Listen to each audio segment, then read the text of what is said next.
وا دیارە ترامپ نازانێت مەسرور بارزانی کێیە چۆن بە بەرچاوی هەموو میدیاکانەوە بە وشەیەکیش وەڵامی مەسروری نەدایەوە.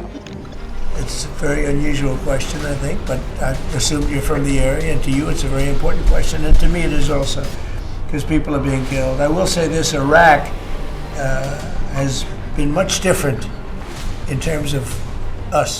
لە نوێترین پێشهاددا کە باشترا شکستی میدیای و دیپلۆماسی پارتی و کابینەکەی مەسرور بارزانی دەرخست، دۆناڵد ترامپ بە شێوازێکی چاوەڕوان نەکرا و با پێچەوانەی هەموو ئەو خەونانەی میدیای دەسەڵات بانگەشەی بۆ دەکرد وەڵامی پرسیارەکانی دایەوە.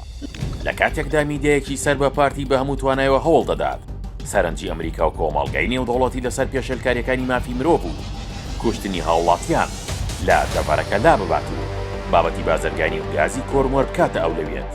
بەڵام وەڵامەکەی سەرۆکی ئەمریکا وەک سەتڵێک ئاوی سارد بەسەر خەونەکانی مەسرور بارزانی داکرا. لە کاتی کۆنگرەی ڕۆژنامەوانیەکەدا میدیای سەر بە پارتی هەوڵیدا پرسیاری کۆرمۆر و بەرژەوەندی ئابوووریەکان بوروژێنێت.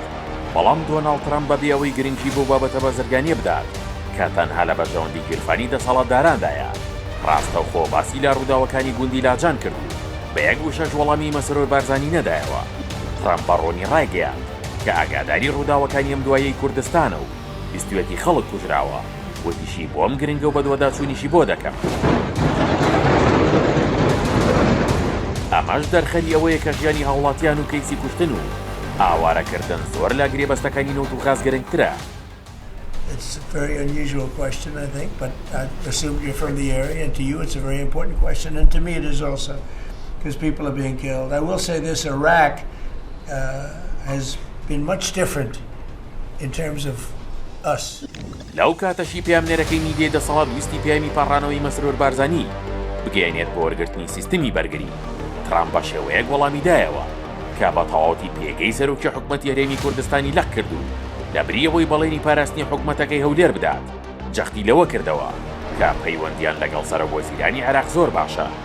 ئەم وەڵامە ئاماژێکی مەترسیدارە بۆ پارتی چونکە نیشانی دەدات کە ئەمریکا مامەڵە لەگەڵ بەغدا دەکات وەک سەنتەری بڕیار و داواکاریەکانی مەسرور بارزانی بۆ چەک و سیستمی بەرگری هیچ بایەخێکی نییە لە ئیدارەی نوێی ئەمریکا، بە تایبەت کە ئەو چەکانە زۆر جار بۆ سەرکوتکردنی دەنگی ئازاد و پاراستنی بەرژەوەندی حیزبی بەکار دەهێنرێت نەک پاراستنی خاکی کوردستان.